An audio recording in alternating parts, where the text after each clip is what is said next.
To appreciate him? Possibly, yeah. I think more so because of what he did last season. That was remarkable, his contribution. But yeah, in the greatest respect to Benzema, they've probably had more glamorous names in their starting 11 that scored more goals. But in terms of their contribution, overall contribution to the team and to the club, they won't be many better. He did a great interview in the last few days, just saying how important it was actually for Ronaldo to leave the club to allow him to flourish. And that's exactly what he's done. And we can have a look at his goal here. And we started the night by asking, can he deliver again this season? Well, it starts to look like maybe he will. These occasions, you know, you think back the history of Real Madrid Zidane with that stunning goal against Leverkusen in the finals. Benzema, when they've ever needed him to have a big moment, him and Vinicius Jr. have produced. You know, he just sits in a little pocket of space there. It's just the awareness, the experience that he has at 34. Vinicius Jr. runs that channel beautifully. But look at Benzema just sitting in that little pocket space, Joe. Away from the centre-backs, away from the midfield. It does look great from his point of view, but it's poor defending. Like, I don't know what the centre-halves are doing there. Tuchel's obviously covering Vinicius there in terms of he goes 1v1, but DK needs to recognise that Benzema is pulling off. There's no one else in the box who he needs to be able to engage. He doesn't give himself the opportunity to engage. He also then blocks the keeper, who, in my opinion, should do better. So, yeah, Benzema, experience, understanding. He's not going to run in behind every time, but yeah, the defending was poor. Edging risk is it not to go and buy someone as a backup for him this season? I mean, it was fine last season, no injuries, did really well. Is it a risk?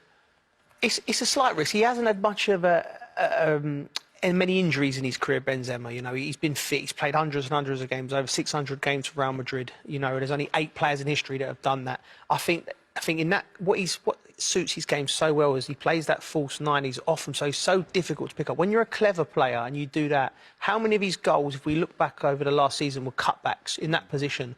And you're right, John, you're thinking to yourself, why isn't the centre-half not picking him up? But it's because he goes in there and his timing's so good. And then inadvertently, when he gets in that position, his technique's so good, he hits the target, it makes the goalie work all the time. I love watching him play.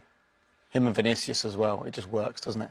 Yeah, the balance they have, the understanding. Vinicius stretches teams, and then he obviously recognises that people have to double up on Vinicius because his capability of going past players, and then all of a sudden he finds himself in more space. And like Joe said, he's one-touch finishing. I think all the goals we showed before the game in terms of last season were all one-touch finishes inside the box. Does Ancelotti look beyond him at the moment, or not? You just think about his age and you think, who can you possibly get that can come in and replace Benzema when the time comes? Well, he's irreplaceable. But I think the thing about Benzema is he's not going to rely on his physicality because he's not, you know, super powerful, super explosive. So I think he's going to age well. You know, he's not going to worry about making these big runs. You know, he's always been a smart player, you know. So I think in that sense, I think he probably still has a couple years at the top level. He doesn't look like he's slowing down. Modric doesn't look like he's slowing down. But to think you can. They've tried to replace the midfield or plan for the next phase with Camavinga, obviously, and obviously Tuchel, who they signed. Valverde, you know, they've got some fabulous players, but at the top of the pitch is where you need to replace it. I think Benzema, obviously they try with Mbappe, he's going to be hard to replace because like for like there isn't another one out there.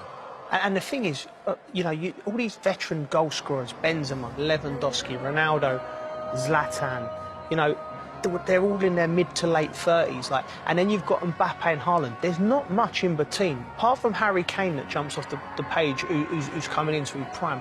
How can you replace Benzema unless you're getting Mbappe, which they tried and it didn't work? I think Carlo's probably gone right. We didn't get Mbappe. We'll try and go again in the summer. We'll test PSG's resolve again because.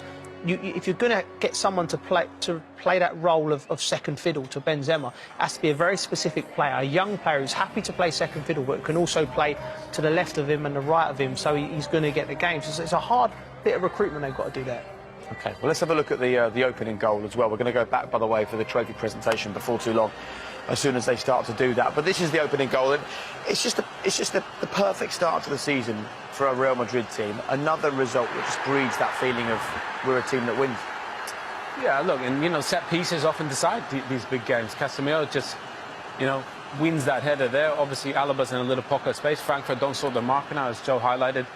And again, we spoke about before the game, you know, the little things, the fine things in these games often decide them, you know, and that was the same tonight. You know, once they get a goal ahead, you're not going to beat Real Madrid. And that goal from the corner changed it. So Casemiro gets the assist there. I'm interested to hear from all of you actually about Tchouaméni coming into this team and just applying a gentle little bit of pressure really, and you need that in these top teams. Can Casemiro respond, I suppose? Yeah, I don't think he needs performance. Just continue to do what he's doing. I don't think this performance tonight, which was outstanding, is inspired in regards to Tchouaméni coming in and taking his place. I think this is what he does for the team. As a centre back, definitely want to play behind him because he enjoys the ugly side of the game. He's so aware of the defensive responsibility, but he has capabilities here to go and step in and create opportunities to play forward. He's got lovely defensive instincts. He's what you call a what-if player. He's always in a position where if his teammate, what if he loses the ball? What if the runner gets beyond him?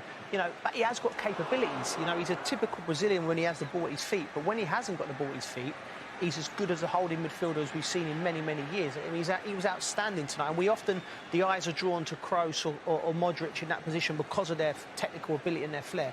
But this guy's just as important for the team, and he's an outstanding player.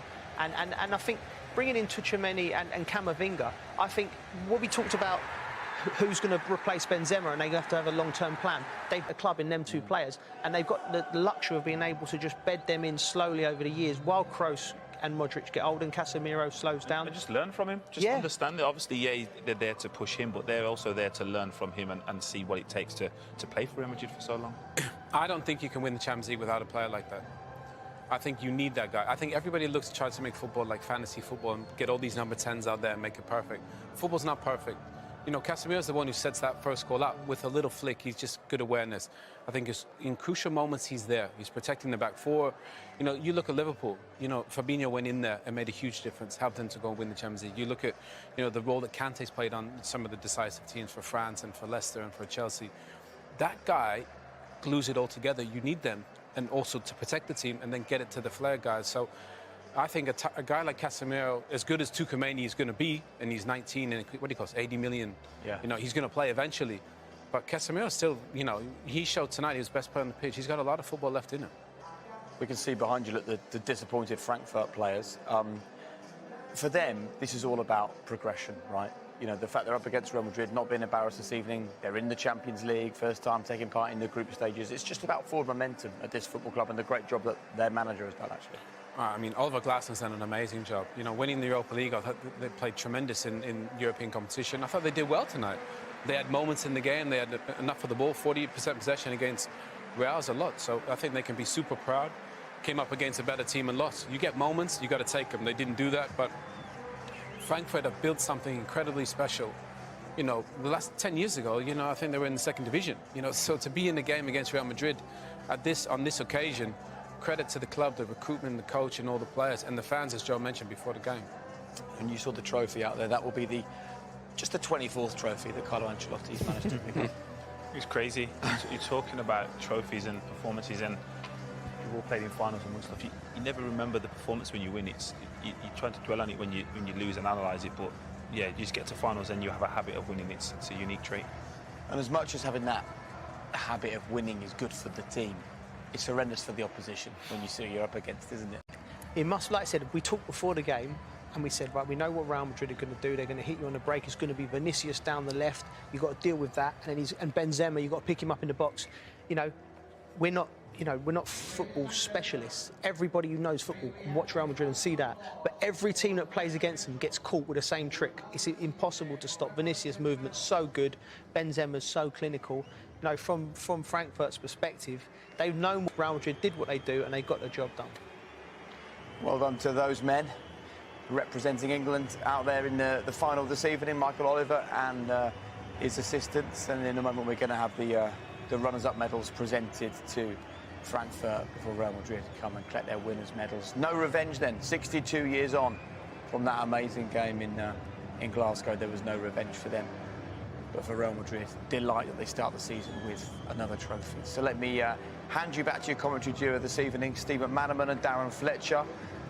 The first trophy they've commentated on being lifted this season. There will be plenty more here on BT Sport as well as the season continues. Disappointment then for the German side, Darren, but Real Madrid doing what they do.